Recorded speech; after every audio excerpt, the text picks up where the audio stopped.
50.5 vote percentage తోటి 151 seats వచ్చినాయి. అలాగే టీడీపీ 39.5%తో 23 సీట్స్ వచ్చినాయి. జనసేన జేఎస్పీ 5.5తో 1 సీటే వచ్చింది. సో అదర్స్ ఇంకా మిగిలిన పర్సెంటేజ్ ఇంకెంత 4%, 4.5 అంత ఉంది అదర్స్. సో 0 వచ్చినాయి. అయితే ఇక్కడ ఇప్పుడు ఈ 3 పార్టీలు, బీజేపీ ఇందులో 1% ఉంది. సో ఇప్పుడు ఈ 3 పార్టీలు చూస్తే ఈ వైఎస్ఆర్ కలిసింది కాబట్టి, ఇప్పుడు వైఎస్ఆర్ కలిసింది కాబట్టి 50.5 ఉంది. ఈ 3 పార్టీలు కలిసి ఎన్డీఏ కలిసి 46% అయింది టోటల్. 4.5% ఎక్కువగానే ఉంది వైఎస్ఆర్కి. అంటే ఏంటి, అప్పర్ హ్యాండ్లోనే ఉన్నది. అయితే మీరేమంటున్నారు, ప్రభుత్వ వ్యతిరేకం ఉన్నది కాబట్టి 10% తగ్గిపోతుంది అంటున్నారు. అంతే కదా. సో 10% తగ్గిపోతుంది అంటే ఇందులో 10% తీసేద్దాం. 10% తీసేస్తే ఆల్మోస్ట్ 4.5 పోతే 45.45 అంత ఉంటుంది వీళ్ళకి. అయితే ఇది ప్రభుత్వ వ్యతిరేకత అంటే ఆల్రెడీ ఓటు వేసిన వాళ్ళదే ప్రభుత్వ వ్యతిరేకత. ఎన్డీఏ ఆల్రెడీ వ్యతిరేకంగానే ఉన్నారు కదా. కానీ ఇది అందరూ ఏమనుకుంటారు, ఇక్కడ ఈ మళ్ళీ వీళ్ళకి కూడా ఇదే 46 వస్తుందని అనుకుంటారు. అంతే కదా. అప్పుడు ఏమైంది, 1% ఎక్కువ ఉంది అంతే, అంతకు మించి తేడా ఏమీ లేదు. అయితే ప్రభుత్వ వ్యతిరేకత యాడ్ అయితే ఇక్కడ ప్లస్ అవుతుంది ఇంకా మనకి. అదే చెప్తాను కదా. అయితే ఇక్కడ ఎన్డీఏకి వచ్చేటప్పటికి ఏమవుతుందంటే, ఒకసారి ఓటేసిన వాళ్ళలోనే ప్రభుత్వ వ్యతిరేకత ఉంటుంది. మళ్ళీ అలాగే ఒకసారి అపోజిషన్లో ఎన్డీఏకి వేసిన వాళ్ళ దగ్గర ఆ ప్రభుత్వ వ్యతిరేకత ఏముండదు. వాళ్ళు ఏంటి, మళ్ళీ కొత్త గవర్నమెంట్కి ఏమైనా ఫేవర్ ఉన్నదా లేకపోతే ఇంకా బాగోలేదా గవర్నమెంట్ అనేది ఆలోచిస్తారు వీళ్ళు. వీళ్ళు ఆలోచిస్తే నాకు తెలిసి ఏమైందంటే, వీళ్ళు ఒక 10% మళ్ళీ ఈ గవర్నమెంట్ వేయడానికి అవకాశం ఉంది. ఓకే, అంటే గత ప్రభుత్వం అప్పుడు చేసిన వ్యక్తులు మళ్ళీ చేంజ్ అయ్యే అవకాశం. ఎందుకు అవకాశం ఉన్నదంటే దానికి నేను రీజన్ చెప్తాను.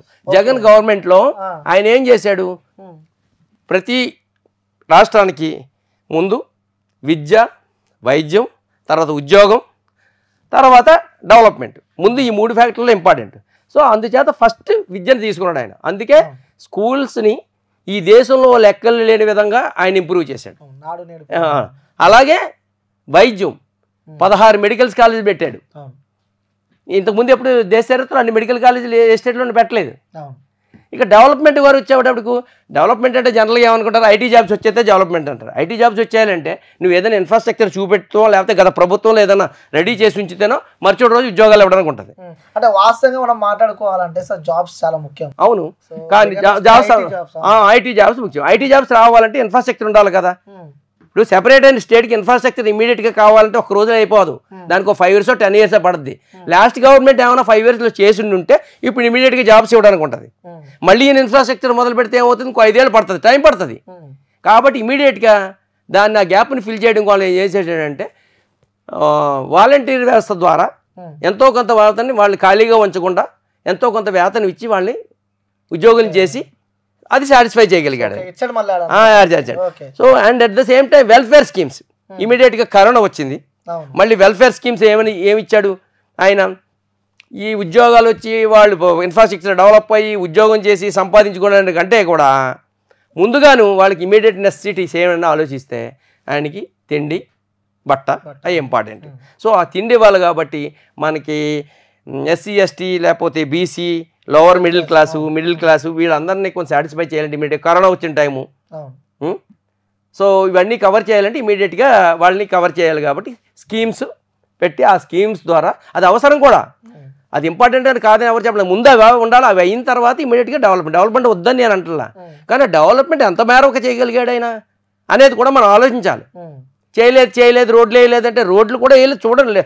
లాస్ట్ గవర్నమెంట్లో ఎంత 30,000 crores ఎంత ఖర్చు పెడితే 43,000 crores ఈయన ఖర్చు పెట్టాడు. అంటే సార్ మనం ఒకటి వాస్తవంగా మనము ఏపీ రోడ్లపైకి వెళ్తుంటే మనకి ముఖ్యంగా రోడ్లు సో అంటారు, అంటే ఒక ఉదాహరణ చెప్తారు కదా. సో ఒక ఆ ప్రెగ్నెంట్ ఉన్న అమ్మాయి ఆ రోడ్ల పైకి వెళ్తే అక్కడనే డెలివరీ అయిపోతే అంత పరిస్థితి, దీర్ఘమైన పరిస్థితి ఏపీ ఉంది. సో ఏపీ రోడ్లు చాలా దరిద్రంగా ఉన్నాయి. సో అది కూడా చాలా మైనస్ అయ్యే అవకాశాలు ఉన్నాయి. ఓకే, మీరు అన్నది కరెక్టే. ఏపీ రోడ్లు అంత దరిద్రంగా ఉన్నాయంటే అంతకు ముందు గవర్నమెంట్ లోనే ఏమి చెయ్యకపోతేనే కదా. అసలు ఆ రోడ్లు ఇంతకు ముందు వాళ్ళు ఏమో రిపేర్ చేయకపోబట్టే కాబట్టి అంత దారుణంగా తయారండి. సో వచ్చిన తర్వాత మీరు అనుకున్నంత లేదు. మేము వెళ్ళి చూశాను కొన్ని చోట్ల మీరు అన్నట్టుగా నిజంగానే బాగోలేదు రోడ్లు. స్టార్టింగ్ లో బాగోలేదు, స్లోగా ఆయన ఇంప్రూవ్ చేసుకుంటూ వచ్చాడు. End of the road day ఏమైంది, కొన్ని రోడ్లు కాకినాడ లాంటి చోట చూసాం కొన్ని రోడ్లు.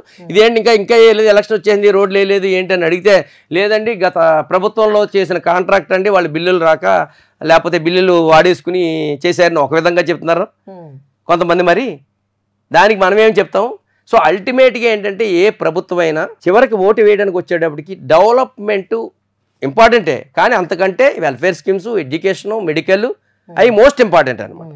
సో ఓటు వేసేటప్పటికి దాన్ని క్రైటీరియాగా తీసుకుంటారు ఎవరు తీసుకున్నా కానీ. సో ఈ మేజర్ ఫ్యాక్టర్స్ని మళ్ళీ వైఎస్ఆర్ గవర్నమెంట్ రావడానికి ఆల్రెడీ ఎన్డీఏ గవర్నమెంట్ అపోజ్ చేసిన వాళ్ళందరికీ కూడా స్కీమ్స్ అందినాయి. సో స్కీమ్స్ అందిన వాళ్ళు ప్రతిఫలం పొందిన వాళ్ళు కంపల్సరీ మళ్ళీ వాళ్ళు వేటు వేయడానికి అవసరం ఉంది. ఎప్పుడైతే మీకు ఈ ప్రభుత్వ వ్యతిరేకత ఉన్నదో మళ్ళీ ఈ వ్యతిరేక ఓటు నుంచి కూడా మనకి పాజిటివ్ అవుతుంది. సో అందుచేత ఏమవుతుందంటే మళ్ళీ ఇందులో ఒక 10% వస్తే 4.6 కలిస్తే ఈయనకి, ఇందులో మళ్ళీ 4.6 ఓటు కలిస్తే ఇది 45.45 ప్లస్ 4.6 ఇప్పుడు ఏమైంది 49.6 50.05 సారీ 50.05 అయింది. 50.05 అయింది అంటే స్టిల్ మీకు ఆయనకి కావాల్సిన ఓటు బ్యాంక్ వచ్చేసింది. సో ఆ విధంగా మీ పర్సంటేజ్ వెల్ఫేర్ స్కీమ్స్ చూసుకుంటే ఈ విధంగా ఉంటుంది. సో ఇంకొక మూడో ఫ్యాక్టర్ ఏంటంటే విశ్వసనీయత, అంటే క్రెడిబిలిటీ ఆఫ్ ద లీడర్స్. అరే నిజంగా అది ఇంపార్టెంట్. అది ఆ విధంగా చూస్తే ఏమవుతుందంటే గత ప్రభుత్వంతో కానీ ఈ ప్రభుత్వంతో పోల్చి చూస్తే జగన్ ఆయన వైఎస్ఆర్ నుంచి ఆయన ఇచ్చిన ప్రతిదాన్ని ఫుల్ఫిల్ చేసుకుంటూ వస్తున్నాడు. అరే మన చెప్పింది ప్రతిదాన్ని స్కీమ్స్ని ఇంప్లిమెంట్ చేశాడు ఆయన. సో ఇందులో కరప్షన్ కూడా ఏం అవకాశం లేదు, అంతా డైరెక్ట్గా వాళ్ళ అకౌంట్స్లో పడిపోతుంది. అంటే కరప్షన్ కూడా ఏమీ లేదని చెప్పి మీరు చెప్తున్నారు. మీరు చెప్పండి. ఏపీలో ఉన్న వైసీపీ నుంచి గెలిచిన ప్రతి ఒక్క ఎమ్మెల్యే, ప్రతి ఒక్క మంత్రి, సో అందరి పైన కరప్షన్, చాలా బీభత్సంగా డబ్బులు దోచుకున్నారు. సో జనాల నుంచి తీవ్రంగా వ్యతిరేకత ఉంది ఆ లీడర్ల పైన. ఇప్పుడు మీరు న్యూస్ లోని పేపర్ లోని మనం ఎలా చెప్పొచ్చు, మీరు నన్ను క్వశ్చన్ అడిగితే నేను ఏదైనా ఆన్సర్ చెప్పొచ్చు.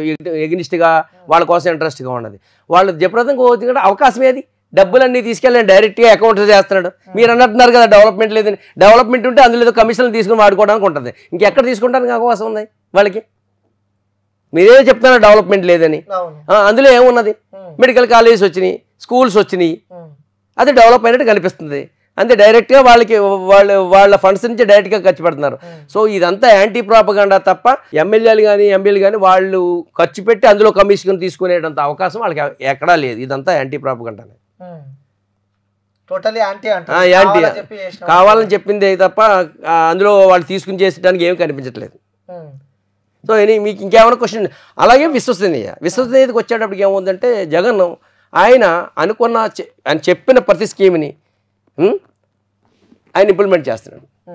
అదే చంద్రబాబు నాయుడు గారు ఉన్నారనుకో, ఆయన 14 years చేశారు, చివరిలో వచ్చిన తర్వాత ఆయన ఫుల్ఫిల్ చేయలేకపోయాడు. మళ్ళీ ఏంటి యాంటీ ప్రాపగాండా చేశారు. ఏమని యాంటీ ప్రాపగాండా చేశారు? ఇలా స్కీమ్స్ ఇచ్చుకుంటా పోతే ఇది ఏదో నైజీరియా అయిపోద్ది, శ్రీలంక అయిపోతుంది, అయిపోద్దని యాంటీ ప్రాపగాండా చేశారు. ఒక్కొక్కసారి ఏమవుతుందంటే విశ్వసనీయత కోల్పోయారనుకో, వాళ్ళు ఏ మాట చెప్పినా అది నెగిటివ్గా రిఫ్లెక్ట్ అవుతుంది. ఆయన ఆ విధంగా ఏమో అయిపోతుందని చెప్పి మళ్ళీ నేను ఇస్తానని మొదలెట్టాడు ఆయన. నేను మళ్ళీ ఇస్తానంటున్నాడు ఆయన. మరి మళ్ళీ నువ్వు ఎలాగ ఇవ్వగలవు? ఈ వాటర్ మైండ్ సెట్ అలా ఉంటుంది. ఇప్పుడు ఒక మాట మాట్లాడి అదే పని చేయదని చెప్పి మళ్ళీ అది ఇస్తుంటే ఆయన మీద నమ్మకం పోయింది.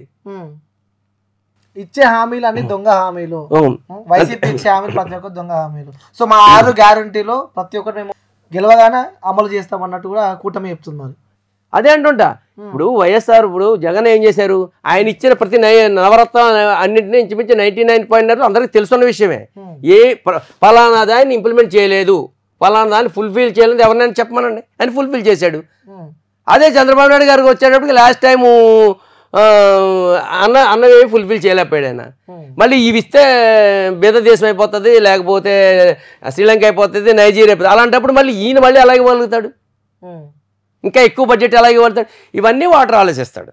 ఇప్పుడు రేపు పొద్దున వచ్చింది దాకుండా ఉన్నాయి తీసేస్తాడేమో అని భయం ఉంటుంది ఆయనకి.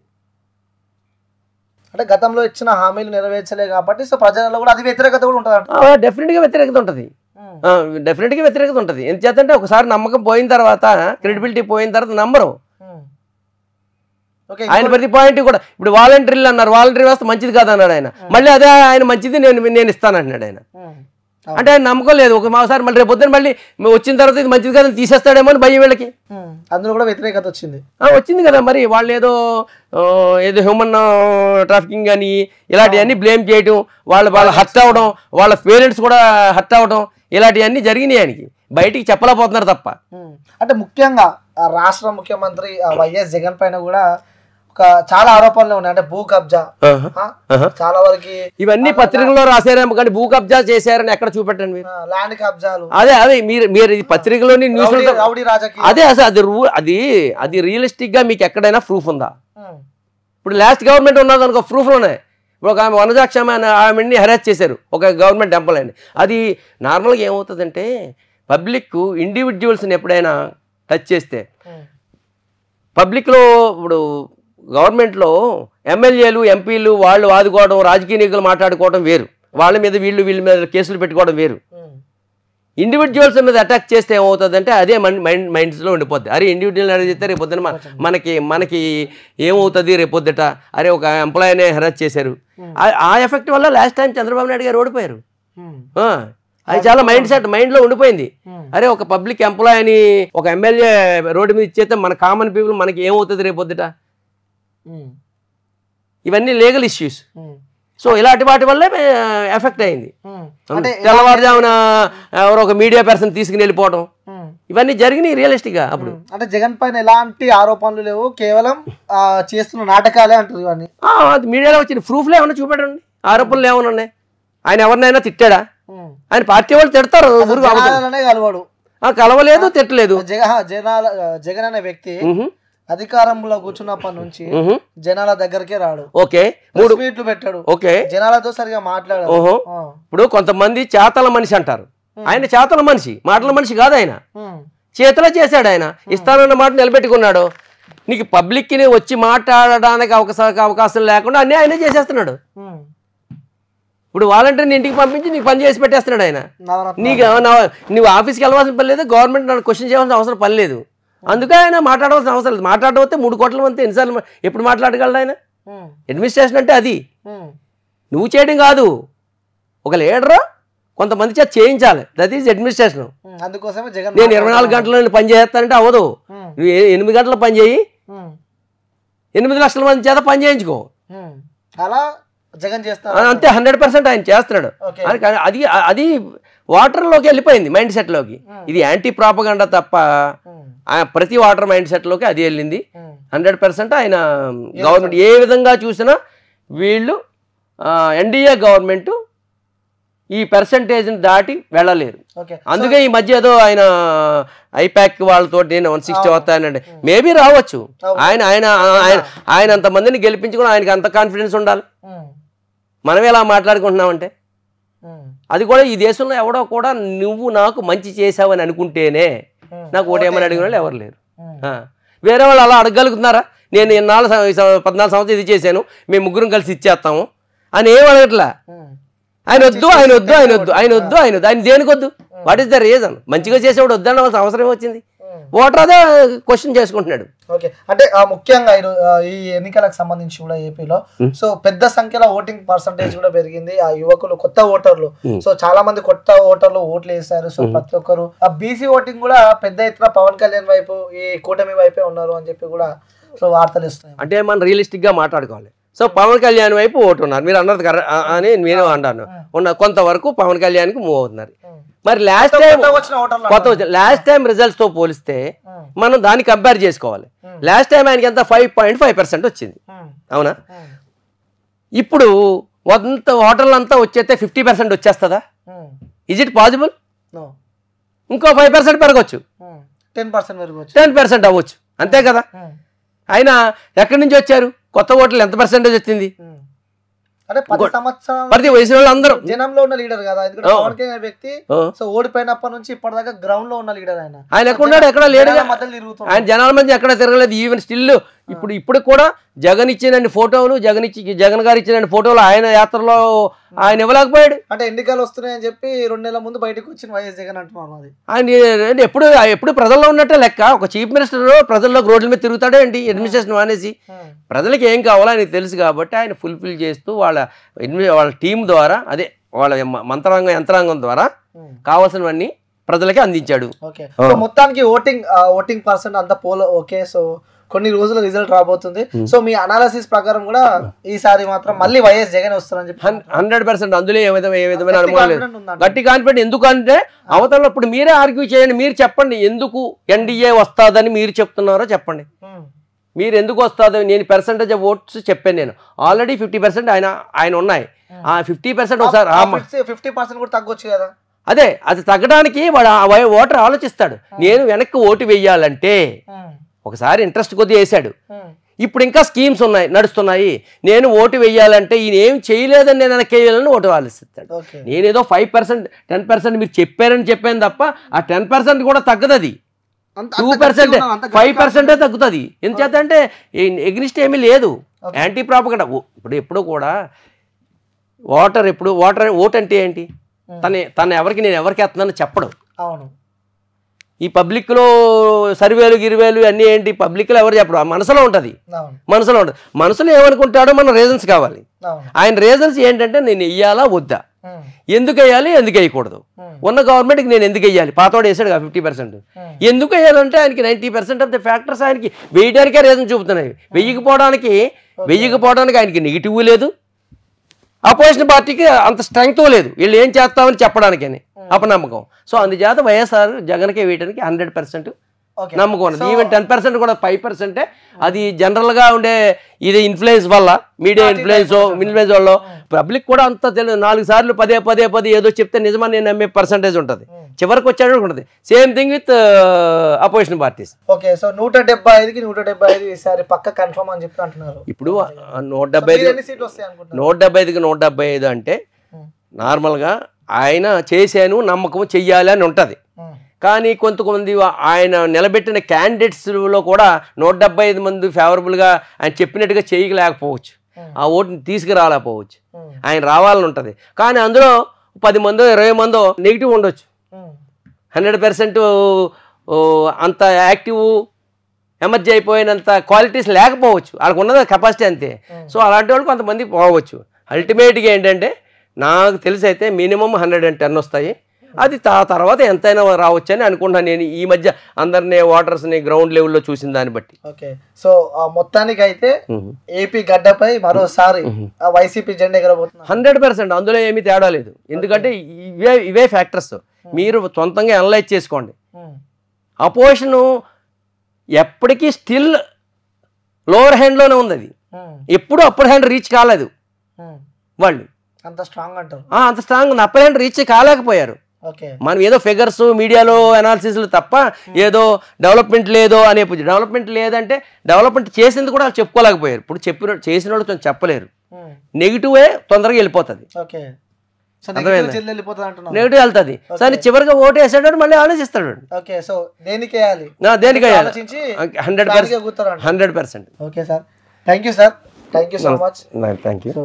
సో వ్యూయర్స్ చూడొచ్చు, ఎన్ఆర్ఐ రామ్ గారు కూడా తన సర్వేలో చెప్తున్నారు జగన్ గారేమో 175 సీట్లు పక్కా ఓడతామని చెప్పి చెప్తుంటే, సో తను అనాలిసిస్ ప్రకారం విత్ ప్రూఫ్స్ అండ్ విత్ ఎగ్జాంపుల్తో సగా మనకు చూపించాడు. సుమారు అంటే 110+ కొట్టే అవకాశాలు ఉన్నాయని చెప్పి కూడా చెప్పారు. సో ఇది మన రామ్ గారితో. సో ఇంకొక దాంతో మళ్ళీ కలుస్తా. Until then take care, bye bye, signing off. ఇప్పుడు ఆపరేషన్ లేకుండానే మోకాళ్లకు ప్లాస్మా ట్రీట్మెంట్, మీ ఆర్థోపెటిక్ సమస్యలన్నిటికీ రోబోటిక్ టెక్నాలజీ ద్వారా తక్కువ ఖర్చుతో శాశ్వత పరిష్కారం, ఫ్రీ కన్సల్టేషన్, ప్రతి ట్రీట్మెంట్ పై 20% డిస్కౌంట్. ఈ ఆఫర్ కొద్ది రోజులు మాత్రమే, త్వరపడండి. V9 hospitals 9281465842.